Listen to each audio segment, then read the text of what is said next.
कि उनके सिवा हमारा कोई है नहीं। जैसे काशी के घाटों में जब थे तो सत्य मानना, वो जीवन केवल भगवान ही जिला सकते हैं, अन्यथा जीना मुश्किल है।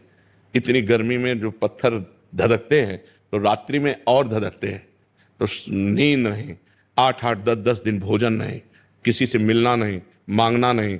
बड़े बड़े मारवाड़ी क्षेत्र, वहाँ भोजन कभी किसी के पास नहीं, आकाश वृत्ति से, और बस घाटों में बस यही लगा रहता, आज महादेव के दर्शन होंगे, आज दर्शन होंगे। वो व्याकुलता, कभी रो पड़ते, प्रभु आपके सिवा हमारा कोई है नहीं, आप अव्यक्त हो, मुझे शांति नहीं मिल रही, जब तक आप मुझे मिलोगे नहीं।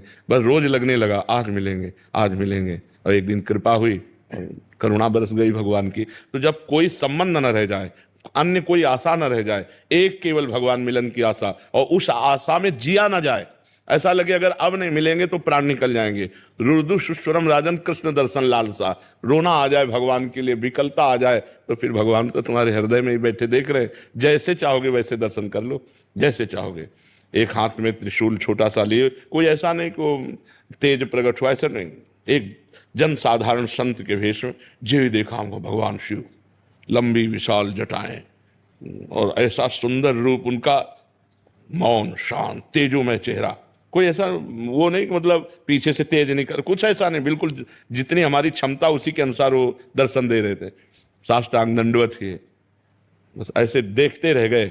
बस उन्होंने एक उंगली उठाई और वो चले गए, अंतर ध्यान हो गए थोड़ी देर, एक बस इतना ऐसे। तो हमें लगा कि बस यही उपदेश कर रहे हैं कि एक ही परमात्मा है, एक ही शिव है, वो सब रूपों में व्याप्त एक ही है, बस एक का अनुभव कर लो, बस हो गया सब कुछ। तो जब हमारे अंदर ऐसी व्याकुलता हो कि जिया ना जाए, तब फिर भगवान का दर्शन होता है।